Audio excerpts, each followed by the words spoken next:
our stories. As you can see, Midnight is joining me again this week because like I told you last week, she's very cuddly, and also this is kind of her chair. So she's going to be with us for story time today. Let's start with our song. We need 3 signs. We need more, read, and happy. Are you ready? The more we read together, together, the more we read together, how happy we'll be. Big books and small books and short books and tall books, the more we read together, how happy we'll be. Good job, everybody. So today's theme is a fun one. Today we're going to talk about cake. And I think pretty much everybody out there loves cake because there's so many different kinds and so many different colors and flavors that there's something for everybody. So let's get started with our story time about cake. Happy Birthday Cupcake by Terry Border. This book is dedicated to all the makers of delicious cupcakes and muffins too. Today's my birthday, Cupcake said, and I want to share it with friends. But what kind of party should I have? She called Muffin over to plan, and they took a long walk. I know, Cupcake said. I'll have a beach party. We'll make sprinkle castles and play in the sun. That might work, said Muffin, but the beach is so hot that some of us might get drippy. Cupcake touched her frosting. Muffin was right. I know, Cupcake said. I could get a big boat. Who wouldn't come to a floating party? That might work, said Muffin, but if the ship rocks, Soup might lose his lunch. Cupcake fidgeted with her wrapper. Muffin was right. She had to think of something else. I know, Cupcake said. I'll get everyone makeovers. It's so much fun getting frosted and sprinkled. That might work, said Muffin, but I think some of your friends would find makeovers icky. Just think about Hamburger. Cupcake felt like she was starting to crumble. Muffin was right again. Hamburger barely even liked himself with ketchup. I know, Cupcake said. We could play musical chairs. I could find a band. That might work, said Muffin, but if someone sits down really fast, you'll be squished. Cupcake didn't know what to do. She was running out of ideas. Oh, what about limbo, she asked, with prizes for the winners? Big prizes? Asked Muffin. Oh, yes, that might work. But can you get low? As they reached Muffin's place, Cupcake sighed. I'm going to go stale before I think of a good idea. Let's just take a break in my garden, Muffin said. That might work, Cupcake agreed. Cupcake pushed open the gate, and surprise! Cupcake's friends were all there.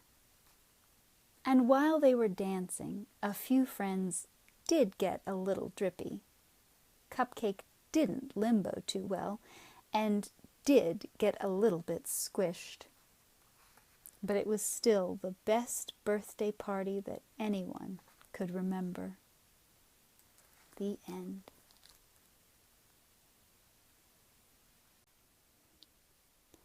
Rude Cakes, cooked up by Rowboat Watkins. Rude cakes never say please. Gimme that. No. And they never say thank you. Happy birthday, it really flies. I hate dots. And they sometimes take things, no, that don't belong to them. Yes. Rude cakes never listen.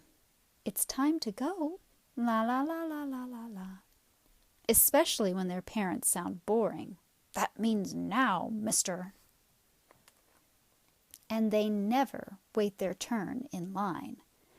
"Back off, I'm going again." Rude cakes never share. "Can I have a lick?" "Nope." And they're never sorry. "Oof! Ach! You clumsy crumb!" Because rude cakes are never, ever wrong. They also think baths are dumb. "Seriously, I'm a cake. How can I be dirty?" And they think bedtime is for donut holes. "That doesn't sound like sleeping, mister." Oddly enough, giant cyclopses,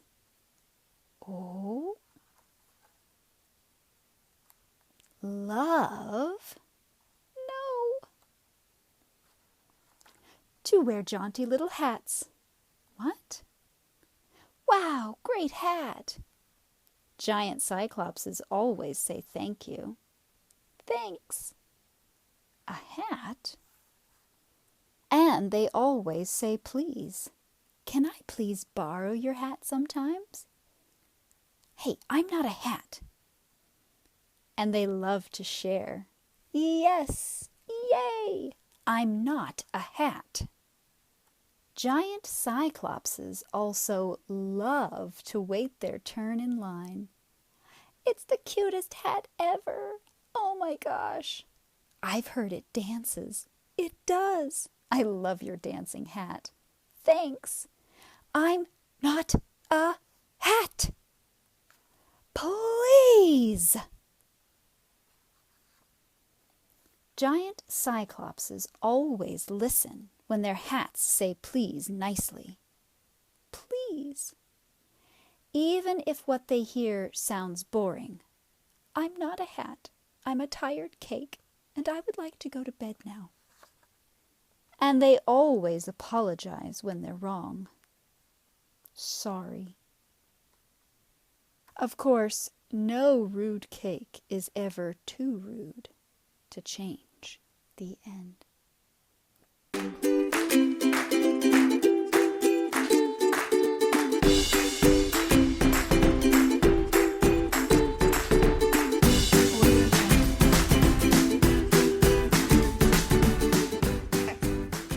So look at our chicks. Look how big. Look at these wings. All full of feathers now. Look at that. It's only been 2 weeks and our chicks have already grown so big. If they're big enough now, they can get out of their house. So we had to put a little chicken wire over the top to keep them in. But look how big. Big feet. Yeah. They're losing all their fluff.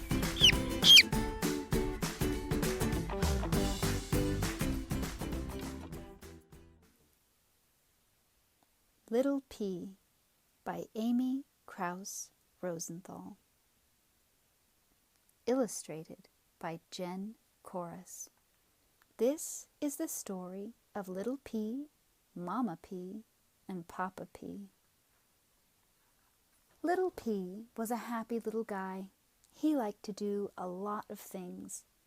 He liked rolling down hills, for example, super fast. He liked hanging out with his pea pals. He liked it when Papa Pea came home at the end of the day. Papa Pea would fling Little Pea off a spoon high into the air, and Little Pea would scream, "Again, again!" At bedtime, Little Pea very much liked snuggling with Mama Pea and hearing stories about what Mama Pea was like when she was a little pea.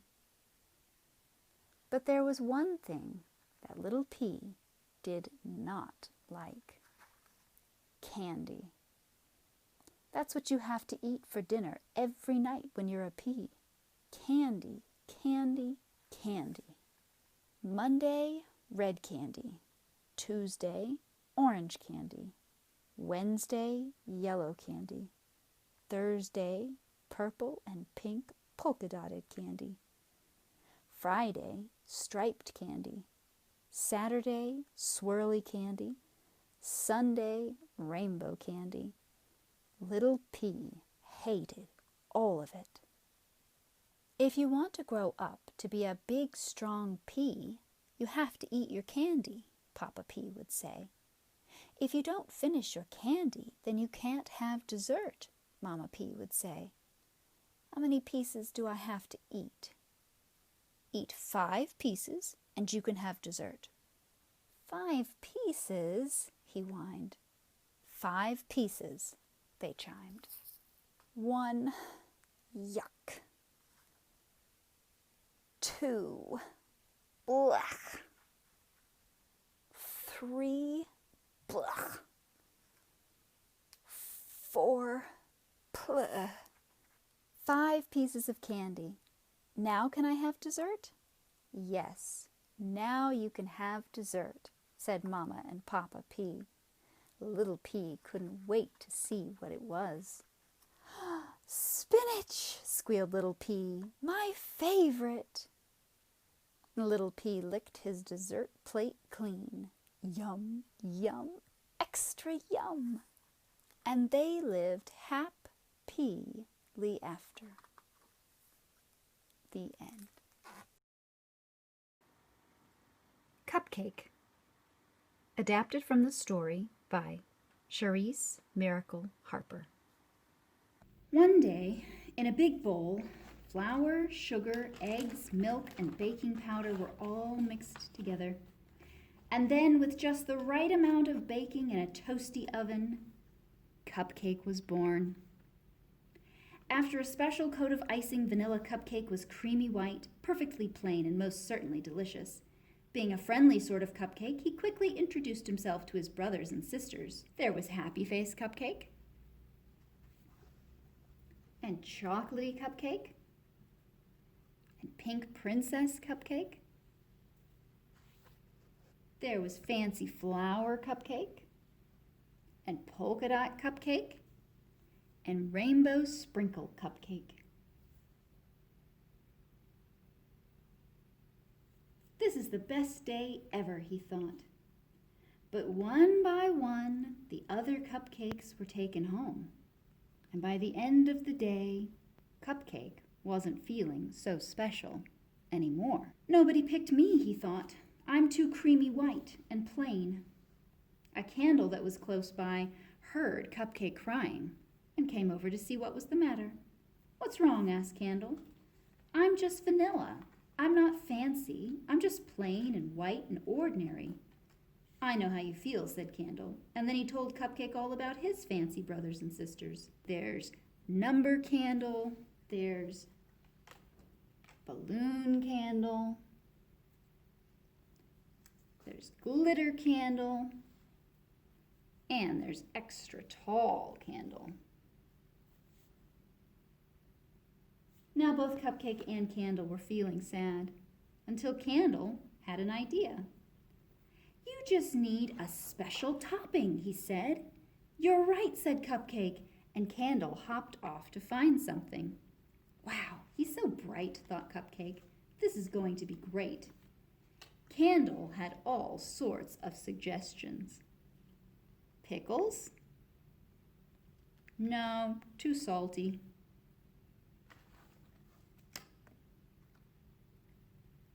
Spaghetti? No, too swirly.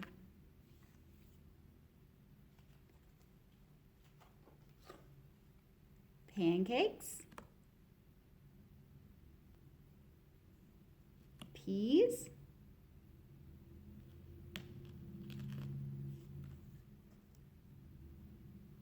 An egg? How about some smelly cheese? And then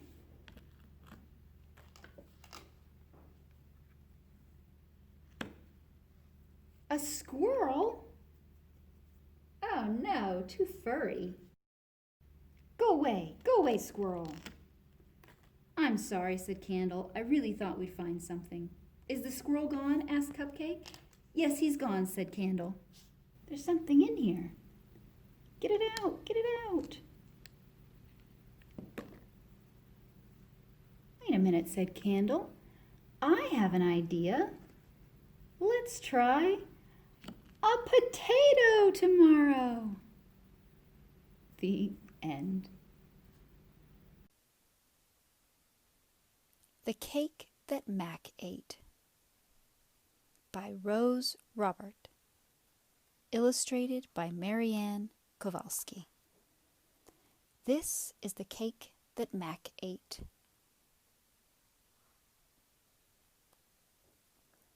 This is the egg that went into the cake that Mac ate.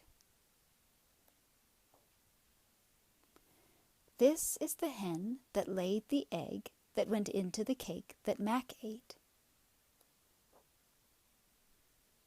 This is the corn that fed the hen that laid the egg that went into the cake that Mac ate.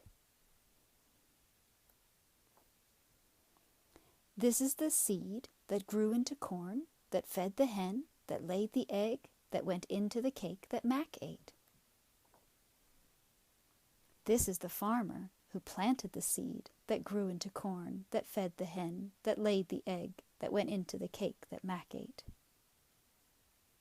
This is the woman who married the farmer who planted the seed that grew into corn that fed the hen that laid the egg that went into the cake that Mac ate. These are the candles that lit up the cake that was made by the woman who married the farmer who planted the seed that grew into corn that fed the hen that laid the egg that went into the cake that Mac ate. This is Mac. He ate the cake.